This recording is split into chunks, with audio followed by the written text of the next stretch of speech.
Officer Derek Thorne thought he owned the interstate. When he saw a lone black woman driving a sedan on a dark stretch of Route 95, he didn't see a citizen. He saw a target. He saw an easy arrest. He saw a promotion. But what Officer Thorne didn't see was the badge sitting in her glove box, or the federal warrant already signed with his name on it.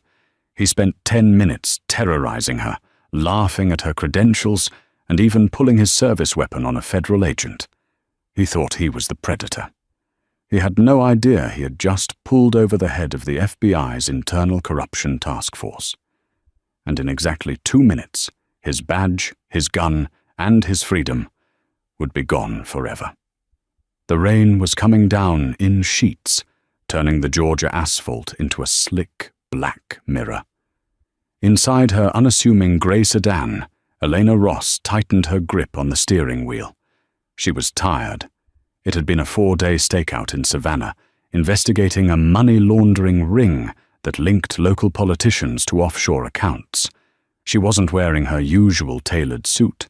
She was in sweatpants and a frantic, oversized hoodie, looking every bit like a tired nurse or a student driving home for the holidays. That was exactly the problem.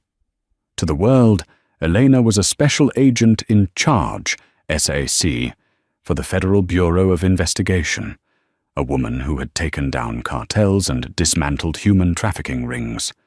But to the eyes watching her from the squad car, idling in the median of Interstate 16, she was just a black woman in a cheap car, driving alone at 11:00 p.m. Elena checked her rearview mirror.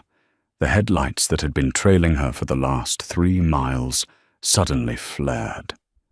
The red and blue strobe lights erupted, cutting through the darkness. "Here we go," Elena whispered to herself, her pulse remaining steady. She was trained for high-stress tacticals. A traffic stop shouldn't have spiked her adrenaline. But she knew the statistics. She knew the reality of this stretch of highway. She signaled, slowing down gradually, pulling onto the narrow shoulder. She killed the engine, rolled down the window despite the pouring rain, and placed both hands on the top of the steering wheel. 10 and 2. Visible. Non-threatening. In her side mirror, she saw the silhouette of the officer approaching. He didn't have his flashlight on, which was against protocol. He was walking with a swagger, hand resting heavily on his holster. This was Officer Derek Thorne. Elena didn't know his name yet, but she knew his type. She had spent a career hunting men who used a badge as a shield for their own cruelty. Thorne reached the window. He didn't say hello. He didn't ask for her license. He leaned down, water dripping from the brim of his hat, and shone a blinding mag light directly into her eyes. "You know how fast you were going, girl?" Thorne's voice was a deep, gravelly drawl, laced with condescension. Elena squinted against the light, keeping her voice perfectly level. "Good evening, officer. I had my cruise control set to 65. The limit is 70. Thorne let out a sharp, mocking laugh. 65? My radar says 80. And you were swerving. You been drinking tonight?" "I haven't had a drop of alcohol, officer. I'm driving home from work." "Work? Dressed like that?" Thorne smirked, moving the flashlight beam down her body, lingering inappropriately. "What kind of work you do looking like a bum? You work the corners?" Elena's jaw tightened. The insult was designed to provoke her. He wanted her to snap. He wanted her to give him a reason to drag her out of the car. She took a slow breath. "I work for the federal government," Elena said calmly. "And I would appreciate it if you lowered the light." Thorne didn't lower the light.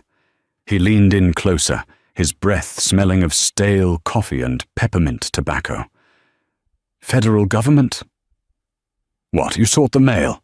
Or maybe you clean the floors at the post office?" "Officer, I am going to reach into my glove box to retrieve my credentials," Elena stated, broadcasting her movements. "My wallet and my badge are in there." Thorne stiffened. His hand twitched on his holster. Badge? You got a badge? What, you a mall cop? I am a special agent with the FBI, Elena said, her eyes locking onto his through the glare. And I am informing you, as a courtesy, that I am armed. My service weapon is secured in a lockbox in the trunk, per transport regulations. Thorne stared at her for a second.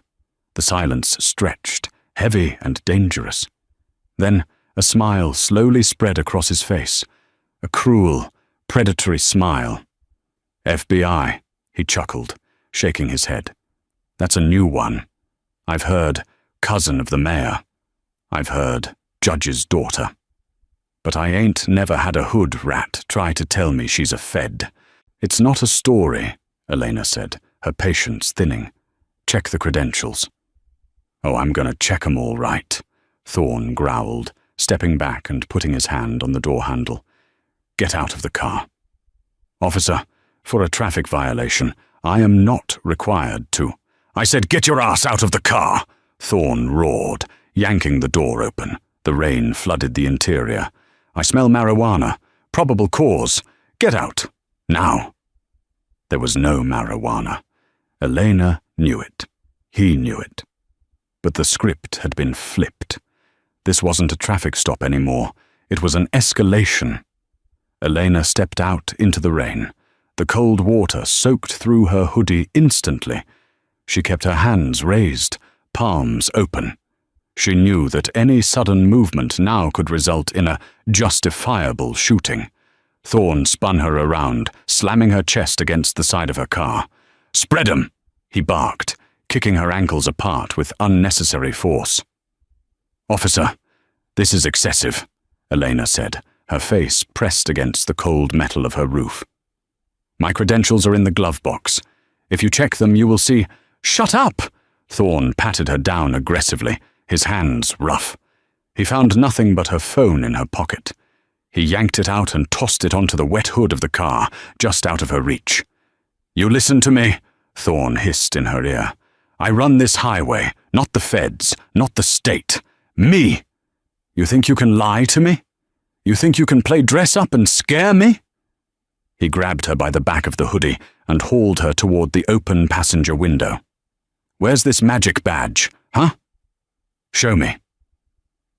Elena reached in slowly with one hand, her other hand still raised. She opened the glove box and pulled out the leather bifold wallet. She flipped it open. The gold shield of the Federal Bureau of Investigation glinted under the harsh LED of the cruiser's spotlight. Below it was her ID card, Elena Ross, Special Agent in Charge. Thorne snatched it from her hand. He held it up to the light, squinting. Elena watched him. She expected the realization to hit. She expected the color to drain from his face, for him to start stuttering apologies about a misunderstanding. She had seen it happen a dozen times with local cops who overstepped. But Derek Thorne didn't apologize. He started laughing. It was a loud, barking laugh that echoed in the empty night. He looked at the badge, then at Elena, then back at the badge. "This," Thorne wheezed, wiping rain from his eyes. "This is decent quality. Where'd you get it? Online? Some costume shop in Atlanta?" "That is government property," Elena said, her voice dropping an octave, becoming the voice that commanded task forces. "And you are currently interfering with a federal agent. I suggest you hand it back and call your supervisor. Lieutenant Miller, isn't it? At the 4th Precinct?" Thorne stopped laughing abruptly. "How do you know Miller?" "I know a lot of things about your precinct, Officer Thorne," Elena said. She hadn't known his name before, but she had seen his name tag during the pat-down. "I know about the missing evidence from the locker. I know about the tolls you collect from out-of-state drivers. And I know that if you don't de-escalate this situation in the next 10 seconds, you are going to regret it for the rest of your life." Thorne's eyes narrowed. His ego, fragile and bruised, flared up. He couldn't handle a black woman speaking to him with authority, badge or no badge. He threw the leather wallet onto the wet ground, straight into a puddle of mud. "Oops," Thorne sneered. "Butterfingers." Elena stared at her badge lying in the mud. A cold, hard fury settled in her chest. "You just made a grave mistake." "The only mistake," Thorne said, his hand dropping to his service pistol, "was you thinking you could intimidate me. You're under arrest." "For what?" "Impersonating a police officer, resisting arrest, and, let's say, assault on an officer." "I haven't touched you." Thorne grinned, a nasty, tight expression. "Not yet. But my body cam is malfunctioning tonight. It's just your word against mine. And who are they going to believe? A decorated officer? Or a woman found with a fake badge and a trunk full of drugs?" Elena's heart skipped a beat. A trunk full of drugs. He was going to plant evidence. This wasn't just bullying. He was going to ruin her life. "Open the trunk," Thorne commanded, unholstering his weapon. He didn't point it at her yet, but he held it at the low ready, his finger dangerously close to the trigger. "I do not consent to a search," Elena said firmly. "I don't need your consent," Thorne spat. "I have probable cause. I smell fear." He moved toward the back of the car. Elena turned to face him. "Officer Thorne," she said, "if you open that trunk, you are violating the Fourth Amendment, and since my weapon is back there, you are creating a situation where you can claim I went for a gun. I know exactly what you are doing." Thorne froze. He looked at her, truly looking at her for the first time. He saw the lack of fear. He saw the calculation in her eyes, and it terrified him. But fear often looks like aggression in weak men. He raised the gun. He pointed the barrel directly at Elena's chest. "Get on the ground," he screamed, his voice cracking. "Get on the ground now, or I will drop you." Elena didn't move. She didn't flinch. She looked down the barrel of the Glock 17, analyzing his grip. It was shaky. His finger was on the trigger. "Officer," she said, her voice eerily calm, "you have pointed a loaded firearm at a federal agent. There is no coming back from this." "I said get down!" Thorne yelled, stepping closer. "Last warning." Elena slowly raised her hands higher, but she wasn't surrendering. She was stalling. She glanced at her watch. 2 minutes, she whispered. "What?" Thorne blinked. "I pressed the panic button on my key fob 3 minutes ago," Elena said. "It sends a silent distress signal to the nearest federal frequency. My team was 5 miles behind me." Thorne's eyes widened. He glanced at the rearview mirror of his own cruiser. In the distance, the darkness of the highway was suddenly pierced, not by the blue lights of the local police, but by the harsh, blinding white LED bars of 3 black SUVs tearing down the highway in a phalanx formation, moving at over 100 miles an hour. The sound arrived before the vehicles did, a low, vibrating hum that escalated into the roaring crescendo of high-performance engines being pushed to their absolute limit. The rain, which had been a steady downpour, seemed to fracture under the assault of light and noise. Officer Derek Thorne, standing on the slick shoulder of Interstate 16, with his Glock 17 leveled at the chest of a woman he believed to be nobody, felt the vibration through the soles of his boots. He tore his gaze away from Eleanor just long enough to look behind him. It wasn't local backup. It wasn't Lieutenant Miller coming to help him smooth over a rough arrest or plant a drop gun. It was a tidal wave of federal power. 3 Chevrolet Tahoes, completely blacked out with no markings save for the government plates, didn't just pull over. They swarmed the scene. They cut across the wet grass of the median and skid to a halt in a precision tactical box formation, completely enclosing Thorne's cruiser and Elena's sedan, sealing off the highway lanes entirely. The blinding white takedown lights mounted on the SUVs incinerated the darkness, turning the rainy night into high noon glare. Thorne was instantly blinded. He staggered back a step, shielding his eyes with his free hand, but he didn't lower his weapon. Panic, primal and override-inducing, had locked his muscles. His brain couldn't process the sudden inversion of reality. Before the wheels of the Tahoes had even stopped rolling, the doors flew open. This was not a normal police response. These were not beat cops. 6 figures poured out of the vehicles, moving with the terrifying synchronized fluidity of apex predators.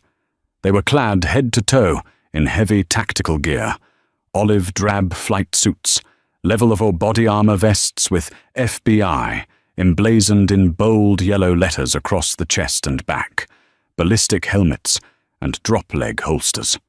Unlike Thorne's shaky grip on his sidearm, these agents carried Heckler & Koch MP5 submachine guns and M4 carbines, all equipped with holographic sights and tactical lights that instantly painted Thorne's chest with half a dozen dancing red dots. "FBI, drop the weapon!" The voice was amplified, booming from a loudspeaker on the lead SUV, shattering the air. It wasn't a request.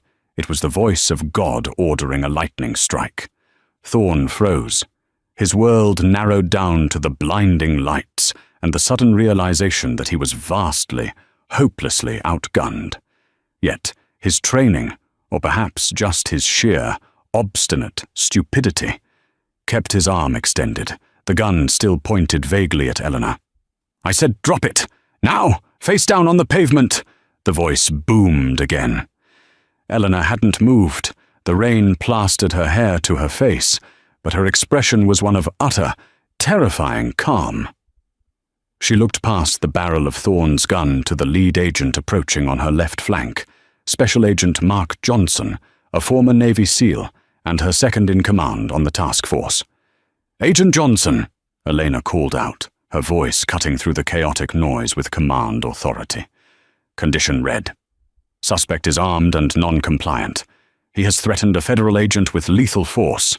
Hearing the victim give orders to the heavily armed strike team finally snapped something in Thorne's brain. The reality crashed down on him like a physical blow. She wasn't lying. The badge in the mud wasn't a prop. Wait a minute!" Thorne yelled, his voice shrill, cracking with terror. He started to lower his gun, but he didn't drop it. He turned toward the approaching agents, the gun barrel sweeping wildly across the scene. "Do not sweep us! Muzzle down! Drop it or you will be engaged!" Johnson roared, his own carbine shouldered and locked onto Thorne's center mass. The air became electric. Every agent had their finger on the trigger, taking up the slack. One twitch from Thorne, one accidental discharge, and he would be cut down by hundreds of rounds of federal ammunition in less than a second. Thorne looked at the array of firepower pointed at him. He looked at Elena, the hood rat he had planned to frame, who was now watching him with the cold detachment of a judge delivering a death sentence. His nerve broke. With a pathetic whimper, Thorne opened his hand. The Glock clattered onto the wet asphalt. He threw his hands straight up into the air, trembling violently. "Don't shoot! Don't shoot! I'm a police officer! It's a misunderstanding!" Thorne babbled, backing away until he hit the side of his own cruiser. Elena finally lowered her arms. She didn't look relieved. She looked annoyed. She brushed the rain off her hoodie, stepped over the mud puddle, and looked directly at Agent Johnson. "Secure him," Elena said flatly. "And Mark, be gentle. We don't want to damage government property before we get to interrogate it." The moment Elena gave the order, the restrained tension of the tactical team erupted into controlled violence. "Move! Move! Move on the suspect!" Agent Johnson barked. 3 agents closed the distance to Thorne in 2 seconds flat. Thorne, still babbling about being a cop, tried to turn and face them, a fatal error in arrest protocol. Agent Sarah Jenkins, the team's breach specialist, hit Thorne first. She didn't slow down. She dropped her shoulder and plowed into him with the force of a linebacker, driving him off his feet and slamming him face first into the sodden embankment alongside the road. The breath left Thorne's body in a choked gasp as his face mashed into the wet grass and mud. "Hands! Give me your hands!" Jenkins screamed into his ear, her knee driving into the small of his back, pinning him to the earth. Thorne, dazed and winded, tried to squirm, his instinct to resist kicking in. "Get off me! Do you know who I am?" Agent Johnson arrived a split second later.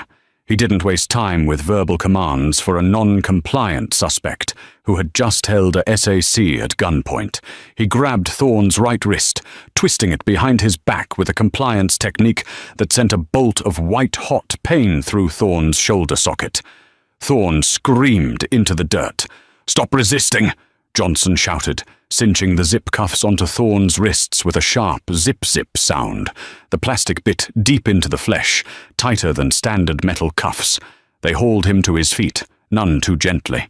Thorne was unrecognizable from the swaggering tyrant of 5 minutes ago. He was covered in mud from chest to knees, his hat was gone, his uniform was disheveled, and his face was a mask of sheer terror and confusion. He looked at the agents surrounding him, the towering figures in tactical gear, and then he saw Elena approaching. Another agent had already draped a large, dry FBI raid jacket over Elena's shoulders. She looked small in it, but the way she walked, approaching the man who had terrorized her, made her seem 10 feet tall. She stopped 2 feet in front of him. The rain had lessened to a drizzle, the silence punctuated only by the crackle of radios and Thorne's ragged breathing. "Officer Thorne," Elena said quietly. It was the same calm voice she had used when he pulled her over, but now the context made it terrifying. "You are currently under arrest for assault on a federal officer with a deadly weapon, kidnapping under color of law, deprivation of rights under color of law, and destruction of government property." "Kidnapping?" Thorne sputtered, trying to find his bravado. "I made a traffic stop. You were speeding. You refused to comply." Elena ignored him. She turned to Agent Johnson. "Did you recover my credentials, Mark?" Johnson nodded. He walked over to the mud puddle where Thorne had thrown the wallet. He picked it up carefully, shaking off the excess filth, and handed the muddy leather bifold to Eleanor. Eleanor held it up. She used the sleeve of her raid jacket to slowly, deliberately wipe the mud from the gold shield. She didn't rush it. She let Thorne watch every second of her cleaning the symbol of the authority he had mocked. When the shield shone gold again under the tack lights, she held it up to Thorne's face, inches from his nose. "You asked where I got this?" Elena said coldly. "You said it was a good fake. You laughed at it." Thorne stared at the badge, unable to look away. "This shield represents the Constitution of the United States," Elena said, her voice tightening with suppressed rage. "Men and women have died carrying this, and a small, sad little man like you thought it was something to spit on because the person carrying it didn't look like what you think authority looks like." She snapped the wallet shut with a sound like a gunshot. "I didn't know," Thorne pleaded, his eyes darting around to the other agents, looking for sympathy and finding none. "How was I supposed to know? You were driving a piece of crap car, dressed like a civilian," Elena finished for him. "You think civilians deserve to be treated the way you treated me tonight? You think because I wasn't wearing a suit, you had the right to degrade me, to threaten me, to plant drugs on me?" "I wasn't going to plant nothing," Thorne lied, desperation creeping into his voice. "We'll see," Elena said. She turned to Agent Jenkins. "Sarah, tear his cruiser apart. I want a full inventory. If there's a drop bag in there, I want it found, bagged and tagged. And get the dashcam footage immediately. He said his body cam was malfunctioning. I want to know if he turned it off, or if that was another lie." "On it, boss," Jenkins said, heading toward Thorne's police car with a bolt cutter to access the secured trunk if necessary. Thorne watched his sanctuary being invaded by the feds. He knew what was in his trunk. He knew what Jenkins was going to find. The color drained from his face, leaving it a sickly gray beneath the mud. "Agent Ross," Thorne whispered, his voice trembling. "Please, can we just talk? Officer to officer. I got a family. I got 15 years on the force. This will ruin me." Elena stepped closer, invading his personal space until he flinched back against the agent holding him. Her dark eyes were hard as flint. "You stopped being an officer the minute you decided the law didn't apply to you, Mr. Thorne.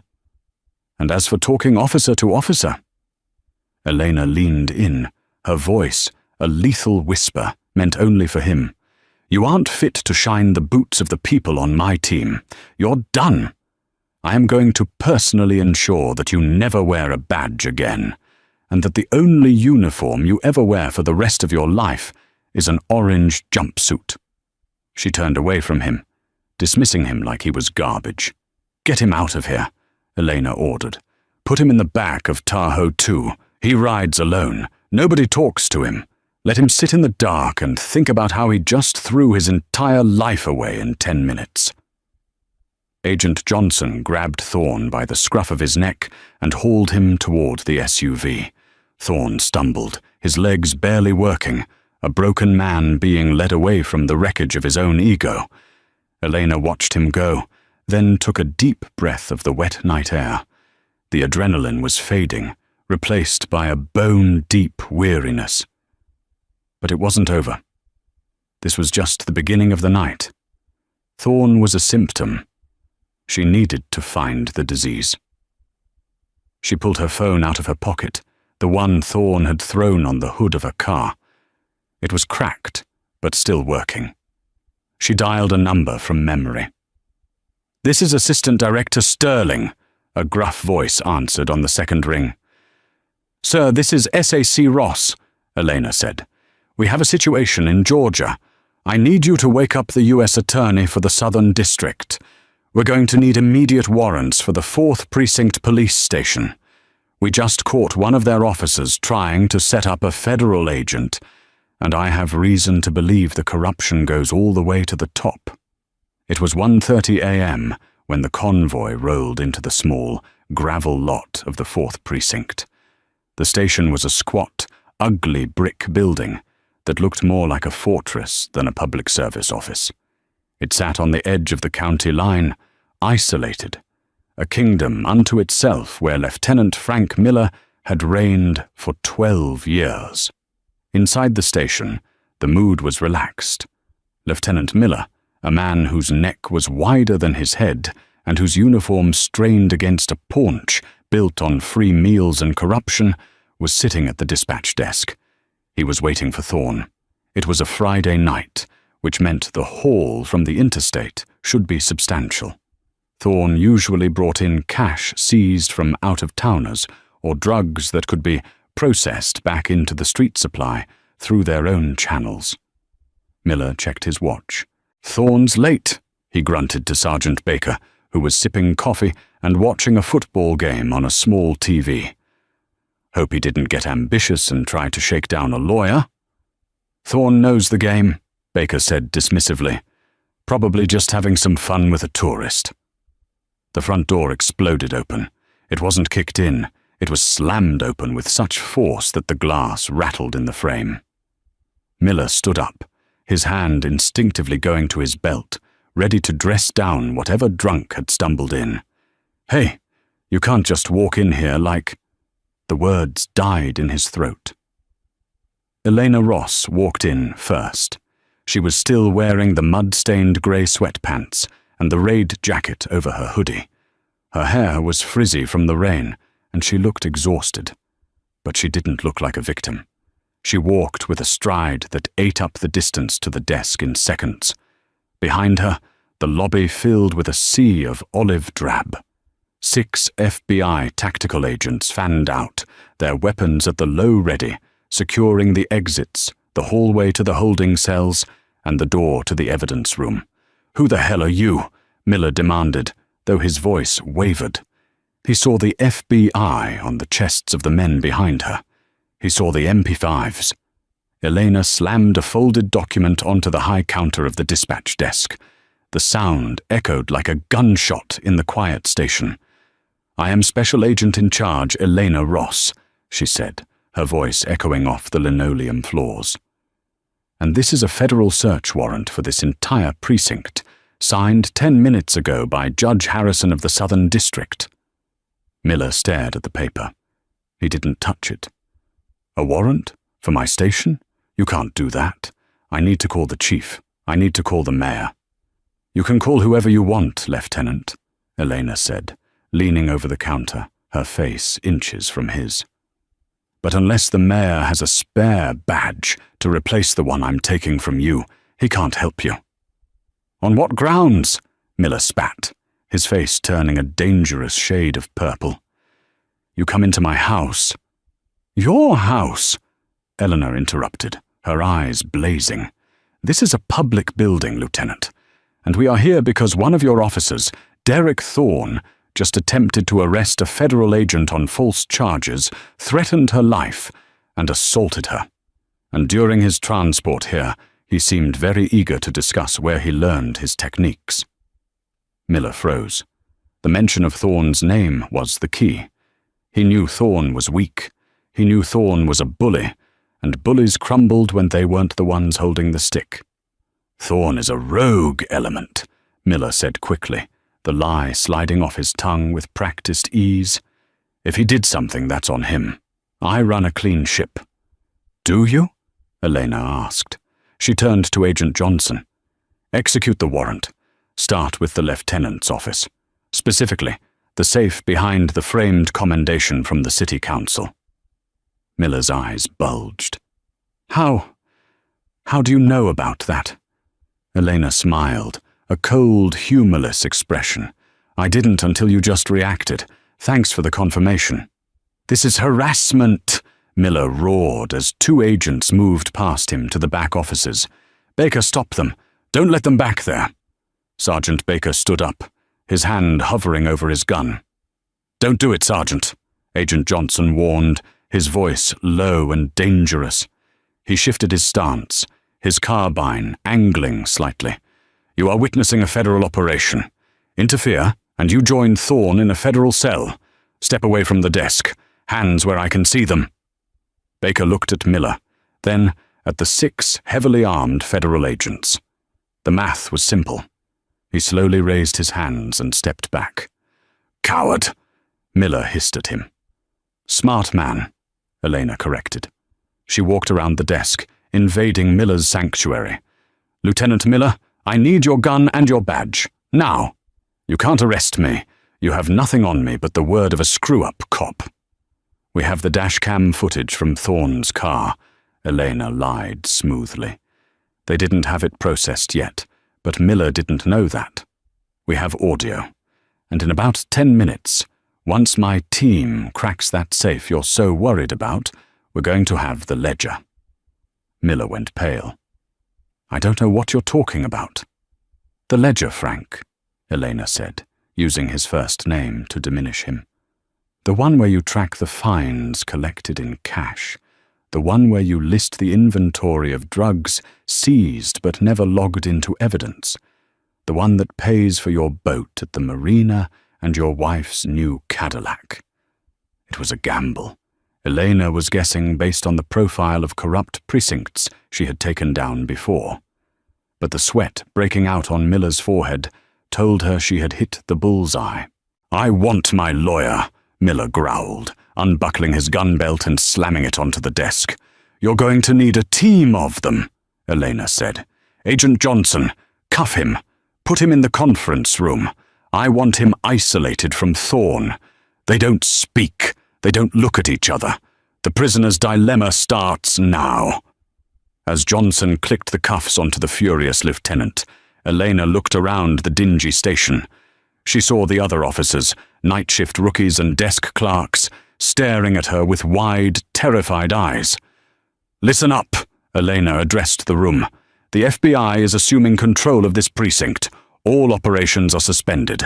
Everyone sits at their desks, hands visible. If you are clean, you have nothing to worry about. If you have been covering for Miller or Thorne, I suggest you start thinking about who wants to be a witness and who wants to be a defendant. You have 5 minutes to decide." The room went dead silent. The blue wall of silence, usually unbreakable, had just been shattered by a sledgehammer. The interrogation room at the precinct was small, smelling of stale cigarette smoke and bleach, the smell of fear and attempted cover-ups. Derek Thorne sat handcuffed to the metal table. He had been sitting there for an hour, shivering in his wet uniform, stripped of his belt, his shoelaces, and his dignity. The door opened. Thorne looked up, expecting a lawyer, or maybe Miller coming to tell him it was all fixed. Instead, Elena walked in. She carried 2 cups of coffee. She set one down in front of him, steaming and black. She took the seat opposite him, sipping her own. "You look cold, Derek," she said softly. Thorne stared at the coffee. He wanted it desperately, but his pride was still fighting a losing battle with his reality. "I want my union rep. I want Miller." "Miller is in the next room," Elena said calmly, "wearing a pair of cuffs just like yours." Thorne flinched. "You're lying. Miller runs this town." "Not anymore," Elena said. She pulled a file folder from under her arm and opened it on the table. It contained a single photo, a grainy surveillance shot of Miller meeting with a known cartel associate at a diner 3 weeks ago. It was from Elena's original money laundering investigation, the one she had been working on before Thorne pulled her over. "You see, Derek," Elena began, weaving the narrative.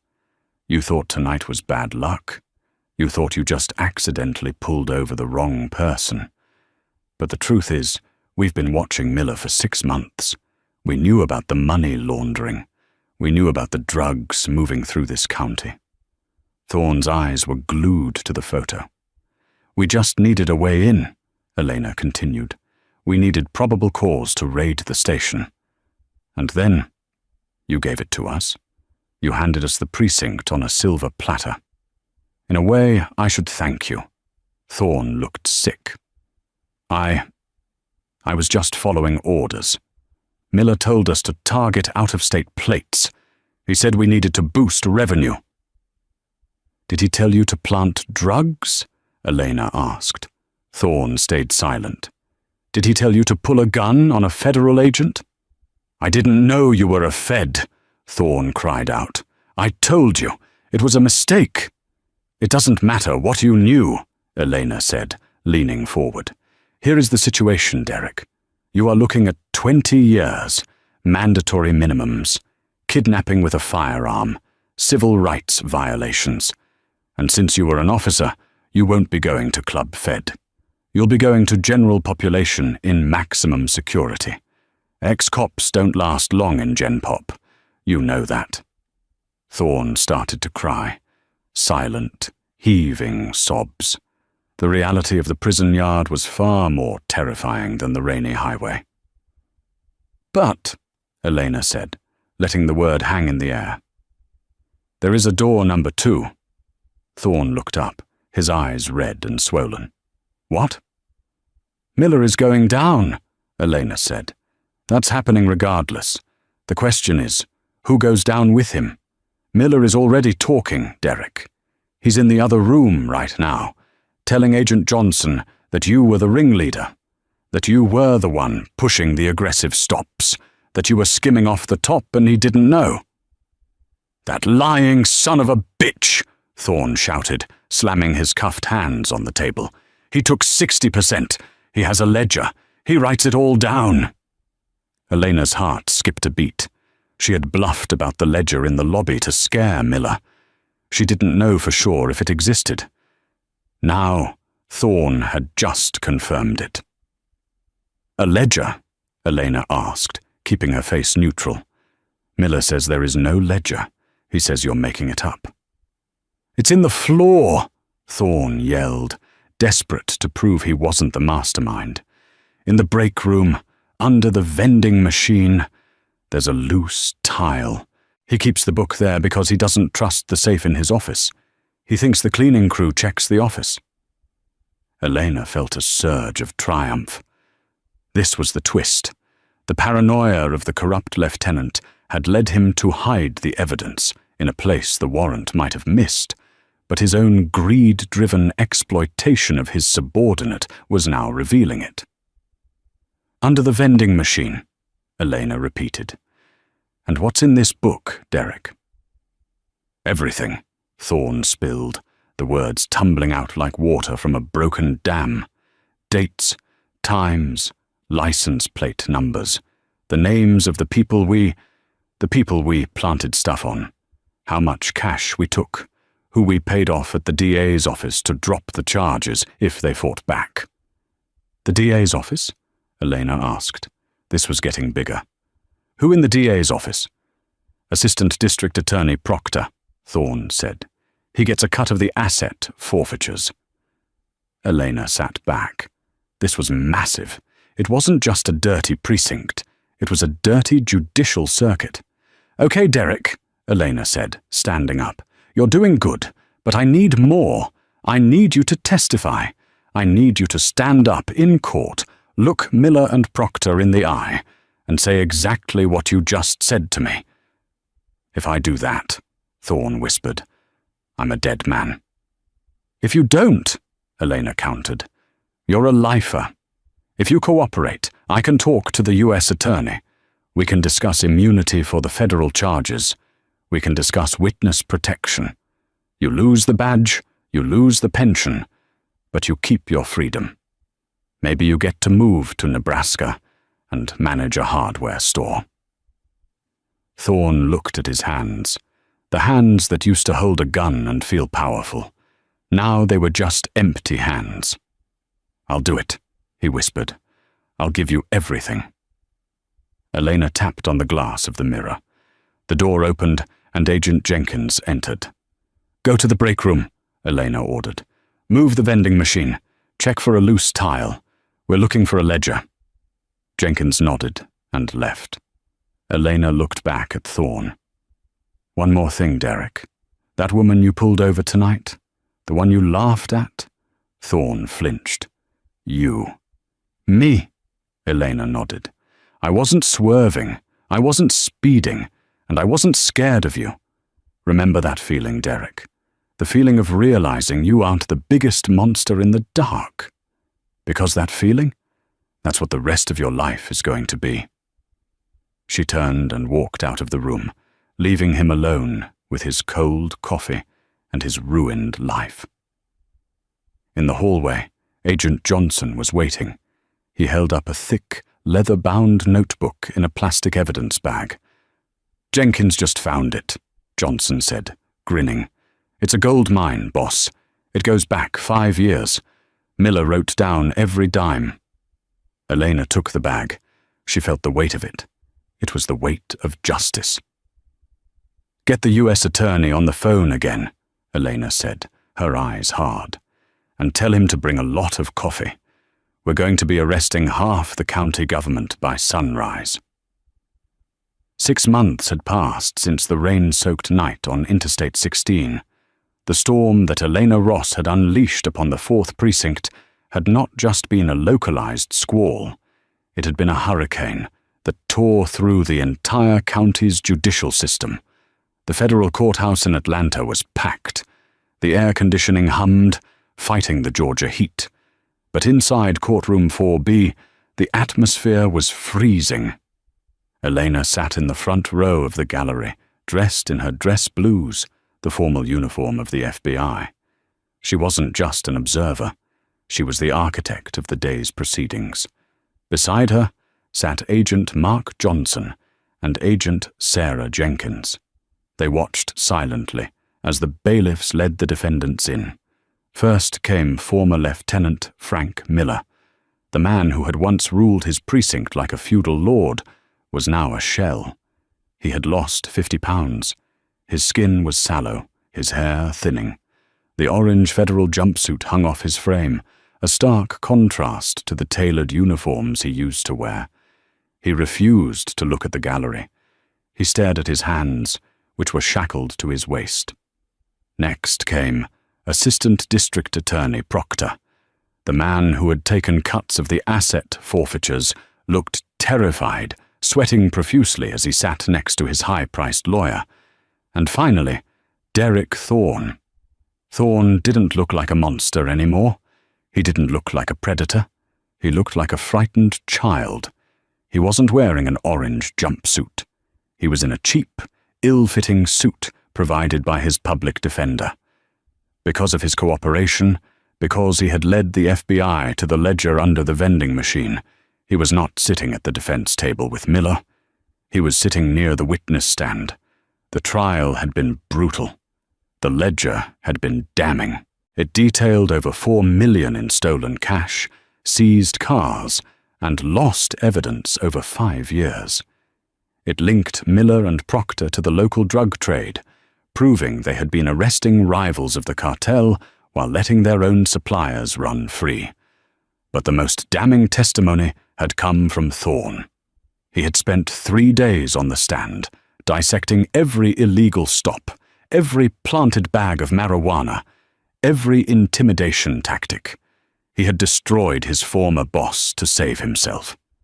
Judge Harrison, the same judge who had signed the warrant that night, entered the room.